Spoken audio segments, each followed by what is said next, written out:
ಪ್ರಧಾನಿ ನರೇಂದ್ರ ಮೋದಿಯವರಿಗೆ ಬಹುದೊಡ್ಡ ಮುಖಭಂಗವಾಗಿದೆ.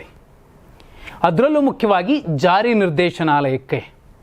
ವಿಶೇಷ ಅಂದರೆ ಕಾಂಗ್ರೆಸ್ ನಾಯಕರು, ಅದು ಸೋನಿಯಾ ಗಾಂಧಿ, ರಾಹುಲ್ ಗಾಂಧಿ ಮತ್ತು ಉಪಮುಖ್ಯಮಂತ್ರಿ KPCC ಅಧ್ಯಕ್ಷ DK ಶಿವಕುಮಾರ್ ಅವರಿಗೆ ಒಂದು ಬಿಗ್ ರಿಲೀಫ್ ಸಿಕ್ಕಿದೆ. ಇದು ರಿಲೀಫ್ ಅನ್ನೋದಕ್ಕಿಂತಲೂ ಕಾನೂನು ವ್ಯಾಜ್ಯದಲ್ಲಿ ಸಿಕ್ಕಂತಹ ಘನ ದಿಗ್ವಿಜಯ ಅಂದರೆ ತಪ್ಪಾಗೋದಿಲ್ಲ. ಏನಾಯಿತು ನೋಡಿ, ನ್ಯಾಷನಲ್ ಹೆರಾಲ್ಡ್ ಪ್ರಕರಣದಲ್ಲಿ ಸೋನಿಯಾ ಗಾಂಧಿ, ರಾಹುಲ್ ಗಾಂಧಿ ಮತ್ತು ಇತರೆ ಯಾರೆಲ್ಲ 5 ವಿರುದ್ಧ ಜಾರಿ ನಿರ್ದೇಶನಾಲಯ ಹಣ ವರ್ಗಾವಣೆಯ ಪ್ರಕರಣವನ್ನು ವಿಚಾರಣೆಗೆ ತೆಗೆದುಕೊಳ್ಳಲು ದೆಹಲಿಯ ನ್ಯಾಯಾಲಯಕ್ಕೆ ಮಂಗಳವಾರ ಮನವಿ ಸಲ್ಲಿಸಿತ್ತು. ಮಂಗಳವಾರ ಕೋರ್ಟ್ ಅದನ್ನು ನಿರಾಕರಿಸಿದೆ. ಆದಾಗ್ಯೂ ಕೇಂದ್ರ ಸಂಸ್ಥೆಯು ಈ ವಿಷಯದಲ್ಲಿ ತನ್ನ ತನಿಖೆಯನ್ನು ಮುಂದುವರಿಸಬಾರದು ಅಂತ ಸ್ಪಷ್ಟವಾಗಿ ಕೋರ್ಟ್ ಹೇಳಿದೆ. ಅಷ್ಟೇ ಅಲ್ಲ, ಈ ಪ್ರಕರಣಕ್ಕೆ ಸಂಬಂಧಿಸಿದಂತೆ ದೆಹಲಿ ಪೊಲೀಸರು ದಾಖಲಿಸಿರುವ FIR ಪ್ರತಿಯನ್ನು ಕಾಂಗ್ರೆಸ್ ನಾಯಕರಾದ ರಾಹುಲ್ ಗಾಂಧಿ, ಸೋನಿಯಾ ಗಾಂಧಿ ಮತ್ತು ಇತರರಿಗೆ ಇನ್ಕ್ಲೂಡಿಂಗ್ DK ಶಿವಕುಮಾರ್ ಅವರಿಗೆ ನೀಡಲು ಅರ್ಹರಲ್ಲ ದೆಹಲಿಯ ಪೊಲೀಸರು ಅಂತ ದೆಹಲಿಯ ಕೋರ್ಟ್ ತೀರ್ಪು ನೀಡಿರುವಂಥದ್ದು. ಅಲ್ಲಿಗೆ ಜಾರಿ ನಿರ್ದೇಶನಾಲಯ, CBI ಸೇರಿದಂತೆ ಇನ್ನು ಕೇಂದ್ರದ ತನಿಖಾ ಸಂಸ್ಥೆಗಳನ್ನು ಇಟ್ಕೊಂಡು BJP ವಿಪಕ್ಷಗಳನ್ನು ಮಟ್ಟ ಹಾಕುವ ಪ್ರಯತ್ನ ಮಾಡ್ತಿದೆ, ತುಳಿಯುತ್ತೆ, ರಾಜಕಾರಣದಲ್ಲಿ ಕಿರುಕುಳ ಕೊಡುತ್ತೆ, ದ್ವೇಷದ ರಾಜಕಾರಣವನ್ನು ಹೆಚ್ಚಾಗಿ ಮಾಡುತ್ತೆ ಅನ್ನುವಂತಹ ಆರೋಪಗಳೇನೆಲ್ಲ ಇತ್ತು, ಅದರ ಭಾಗವಾಗಿ ಈಗ ಕೋರ್ಟ್, ದೆಹಲಿಯ ಕೋರ್ಟ್ ಅತ್ಯಂತ ಸ್ಪಷ್ಟವಾದ ಒಂದು ತೀರ್ಪನ್ನು ಕೊಟ್ಟಿರುವಂಥದ್ದು. ವಿಶೇಷ ನ್ಯಾಯಾಧೀಶರಾದ ವಿಶಾಲ್ ಗೋಗ್ನೆ ಅವರು ಜಾರಿ ನಿರ್ದೇಶನಾಲಯ ಸಲ್ಲಿಸಿದ್ದಂತಹ ದೂರು ತನಿಖಾ ವರದಿಯ ಆಧಾರದ ಮೇಲೆ ಇಲ್ಲದೆ ಖಾಸಗಿ ದೂರಿನ ಮೇಲೆ ಆಧಾರಿತವಾಗಿರುವುದರಿಂದ ಅದು ಸ್ವೀಕಾರಾರ್ಹವಲ್ಲ ಅಂತ ಅಭಿಪ್ರಾಯಪಟ್ಟಿದ್ದಾರೆ. ಹಣ ಅಕ್ರಮ ವರ್ಗಾವಣೆ ತಡೆ ಕಾಯ್ದೆ ಅಡಿಯಲ್ಲಿ ಸಲ್ಲಿಸಲಾದ ಈ ದೂರು ನ್ಯಾಯಾಲಯದಲ್ಲಿ ಮುಂದುವರಿಸಲು ಅರ್ಹತೆ ಹೊಂದಿಲ್ಲ ಅನ್ನೋದನ್ನ ತುಂಬ ಸೂಚ್ಯವಾಗಿ ಹೇಳಿರುವಂಥದ್ದು. ಅಕ್ರಮ ಹಣ ವರ್ಗಾವಣೆ ತಡೆ ಕಾಯ್ದೆ ಅಡಿಯಲ್ಲಿ ಜಾರಿ ನಿರ್ದೇಶನಾಲಯ ಸಲ್ಲಿಸಿರುವ ದೂರು ವಿಚಾರಣೆಗೆ ಅರ್ಹವಲ್ಲ. ಯಾಕಂದರೆ ಈ ಪ್ರಕರಣವು ಖಾಸಗಿ ದೂರನ್ನು ಆಧರಿಸಿದೆಯೇ ಹೊರತು ಪ್ರಥಮ ಮಾಹಿತಿ ಅಲ್ಲ ಅನ್ನೋದನ್ನು ಹೇಳಿರುವಂಥದ್ದು. ಗಾಂಧಿ ಕುಟುಂಬದವರಲ್ಲದೆ Suman Dubey, Sam Pitroda, young Indian, Dotex merchandise ಮತ್ತು ಸುನಿಲ್ ಭಂಡಾರಿ ಅವರನ್ನು ಜಾರಿ ನಿರ್ದೇಶನಾಲಯ ಆರೋಪಿಗಳನ್ನಾಗಿ ಮಾಡಿತ್ತು. ಹಾಗಿದ್ರೆ ಏನಿದು ನ್ಯಾಷನಲ್ ಹೆರಾಲ್ಡ್ ಪ್ರಕರಣ? ನೋಡಿ, 1983ರಲ್ಲಿ ಜವಾಹರ್ಲಾಲ್ ನೆಹರು ಮತ್ತು ಇತರರು, ಅವತ್ತಿನ ದೇಶದ ಪ್ರಪ್ರಥಮ ಪ್ರಧಾನಿ, ನ್ಯಾಷನಲ್ ಹೆರಾಲ್ಡ್ AJL ಒಡೆತನದ ಮತ್ತು ಪ್ರಕಟಿಸಿದ ಒಂದು ಪತ್ರಿಕೆಯಾಗಿತ್ತು ನ್ಯಾಷನಲ್ ಹೆರಾಲ್ಡ್. ಕಾಂಗ್ರೆಸ್ ಪಕ್ಷದ ಮುಖವಾಣಿ ಅಂತಲೇ ಪರಿಗಣಿಸಲಾಗಿತ್ತು. ಈ ಪತ್ರಿಕೆ 2008ರಲ್ಲಿ 90.21 ಕೋಟಿ ರೂಪಾಯಿ ಸಾಲದೊಂದಿಗೆ ಹಿನ್ನಡೆ ಅನುಭವಿಸಿತ್ತು. 2010ರಲ್ಲಿ ಅಸೋಸಿಯೇಟೆಡ್ ಜರ್ನಲ್ಸ್ ಲಿಮಿಟೆಡ್ 1057 ಷೇರುದಾರರನ್ನು ಹೊಂದಿತ್ತು. ಇದು ತೀವ್ರ ನಷ್ಟವನ್ನು ಅನುಭವಿಸಿತ್ತು. ಹೀಗಾಗಿ ಅದರ ಯಂಗ್ ಇಂಡಿಯನ್ ಪ್ರೈವೇಟೆಡ್ ಲಿಮಿಟೆಡ್ ಅದಕ್ಕೆ ವರ್ಗಾಯಿಸಲಾಗಿತ್ತು. ಸೋನಿಯಾ ಗಾಂಧಿ ಮತ್ತು ರಾಹುಲ್ ಗಾಂಧಿ ಅದರ ನಿರ್ದೇಶಕರ ಮಂಡಳಿಯಲ್ಲಿದ್ದರು. ಅಸೋಸಿಯೇಟೆಡ್ ಜರ್ನಲ್ಸ್ ಲಿಮಿಟೆಡನ್ನು ಯಂಗ್ ಇಂಡಿಯಾ ಪ್ರೈವೇಟ್ ಲಿಮಿಟೆಡ್ ಸ್ವಾಧೀನಪಡಿಸಿಕೊಂಡಾಗ ರಾಹುಲ್ ಗಾಂಧಿ ಮತ್ತು ಸೋನಿಯಾ ಗಾಂಧಿ ಅವರು ವಂಚನೆಯಲ್ಲಿ ಭಾಗಿಯಾಗಿದ್ದಾರೆ ಎನ್ನುವಂತಹ ಗಂಭೀರ ಆರೋಪ ಕೇಳಿಬಂದಿತ್ತು. 2012 ನವೆಂಬರ್ನಲ್ಲಿ ಸ್ವಾಮಿ ಅವರು ಗಾಂಧಿ ಕುಟುಂಬ ಮತ್ತು ಇತರ ಹಿರಿಯ ಕಾಂಗ್ರೆಸ್ ನಾಯಕರು AJL ಅನ್ನು ಮೋಸದಿಂದ ವಶಪಡಿಸಿಕೊಂಡಿದ್ದಾರೆ ಅಂತ ಆರೋಪಿಸಿ ಖಾಸಗಿ ದೂರು ದಾಖಲಿಸಿದ್ರು. ಕೇಂದ್ರ ಸರ್ಕಾರವು ತನ್ನ ಪತ್ರಿಕಾ ಕಾರ್ಯಾಚರಣೆಯನ್ನು ನಡೆಸಲು ಮಾತ್ರ ನೀಡಿದ್ದ ಈ ಆಸ್ತಿಗಳನ್ನು AJL ವಾಣಿಜ್ಯ ಉದ್ದೇಶಗಳಿಗಾಗಿ ಬಳಸುತ್ತಿದೆ ಎಂಬ ಆರೋಪಗಳು ಕೂಡ ಇವರ ಮೇಲಿತ್ತು. ಎಲ್ಲ ಆರೋಪಗಳಿಗೆ ರಿಲೀಫ್ ಈಗ ಈ ಪ್ರಕರಣದಲ್ಲಿ ಸಿಕ್ಕಿರುವಂಥದ್ದು. ಸೋನಿಯಾ ಗಾಂಧಿ ಮತ್ತು ರಾಹುಲ್ ಗಾಂಧಿ ಅವರಲ್ಲದೆ ಈಗ ಬೇರೆಯವ್ರಿಗೆಲ್ಲ ಯಾರಿಗೆಲ್ಲ ಕೊಟ್ಟಿದ್ದಾರೆ, ಅದು ದುಬೆ ಇರಬಹುದು, ಪಿಟ್ರೋಡಾ ಇರಬಹುದು, ಅಥವಾ ಡೋಟೆಕ್ಸ್ ಮರ್ಚಂಟೈಸ್ ಇರಬಹುದು, ಸುನಿಲ್ ಭಂಡಾರಿ ಇರಬಹುದು, ಅವರೆಲ್ಲರನ್ನೂ ಕೂಡ ನಿರ್ದೇಶನಾಲಯ ಹೇಗೆ ಆರೋಪಿಗಳನ್ನು ಮಾಡಿದೆ ಕೋರ್ಟ್ ತುಂಬ ಸ್ಪಷ್ಟವಾಗಿ ಹೇಳಿದೆ.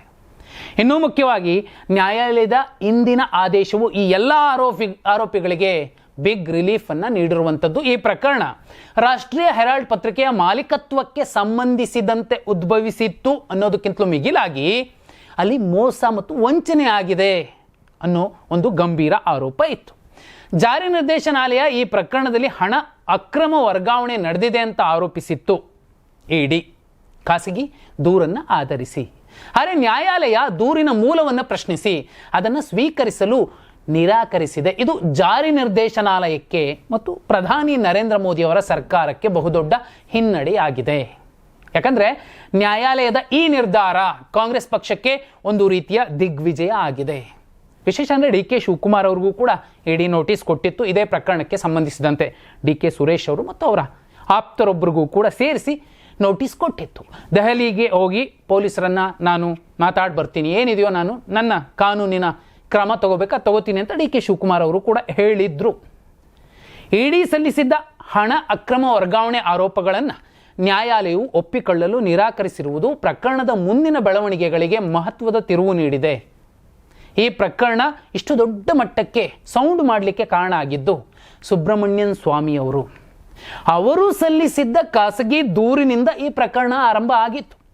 FIR ದಾಖಲಿಸದೆ ಖಾಸಗಿ ದೂರಿನ ಆಧಾರದ ಮೇಲೆ ಇಡಿ ತನಿಖೆಯನ್ನು ಕೂಡ ನಡೆಸಿತ್ತು. ಹೇಗೆ ನಡೆಸಿದ್ರಿ ನೀವು?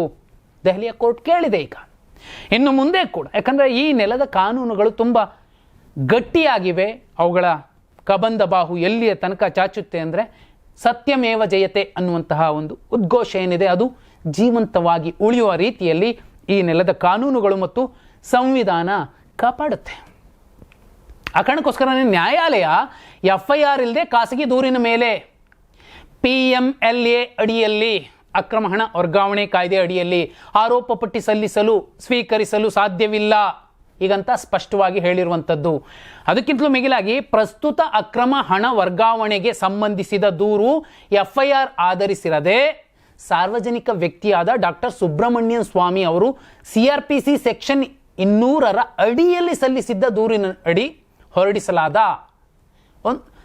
ಸಂಜ್ಞೇಯ ಹಾಗೂ ಸಮನ್ಸ್ ಆದೇಶ ಆಧಾರಿತವಾಗಿದೆ.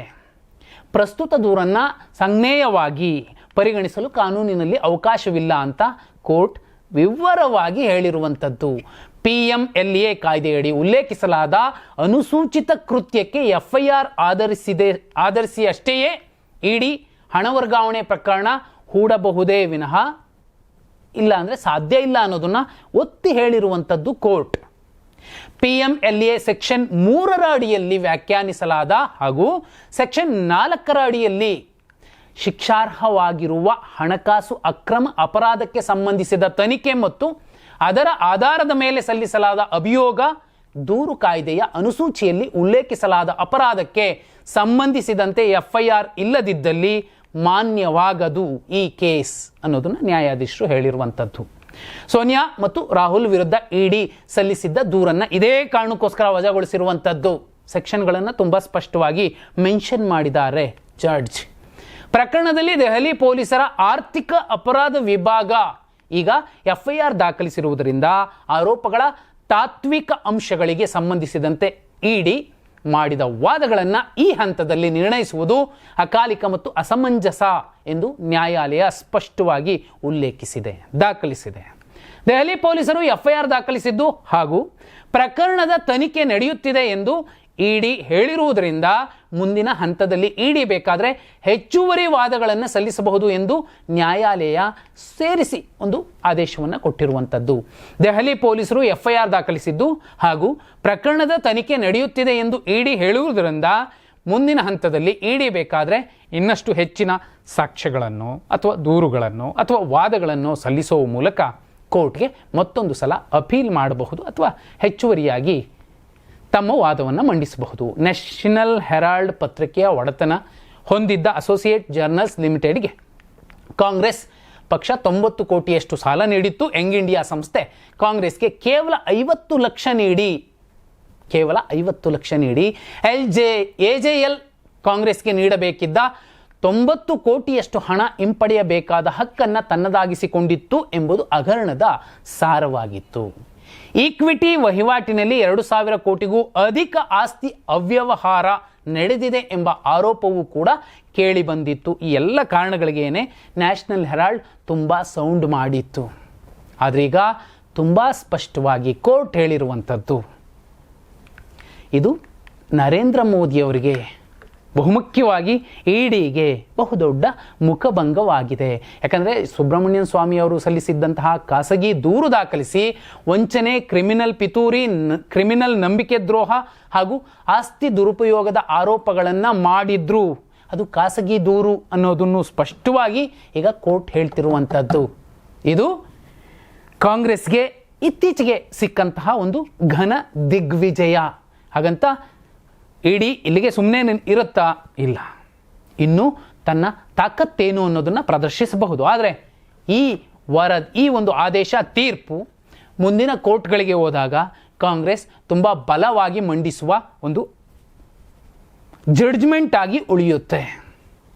ಇನ್ನು ಮುಂದೆ ಕೂಡ ಸಿಕ್ಕಲ್ಲಿ ನಾವು ತನಿಖಾ ಸಂಸ್ಥೆಗಳನ್ನು ಇಟ್ಟುಕೊಂಡು ಏನು ಬೇಕಾದರೂ ಮಾಡಬಹುದು ಅನ್ನುವಂತಹ ಉಮೇದು ಏನಾದರೂ ಆಡಳಿತ ಪಕ್ಷಗಳಿಗೆ, ಕಾಂಗ್ರೆಸ್ ಇರಲಿ ಬಿ ಜೆ ಪಿ ಯಾರೇ ಇರಲಿ, ಅವರಿಗೆ ತಕ್ಕ ಪಾಠ ಆಗಿರುತ್ತೆ.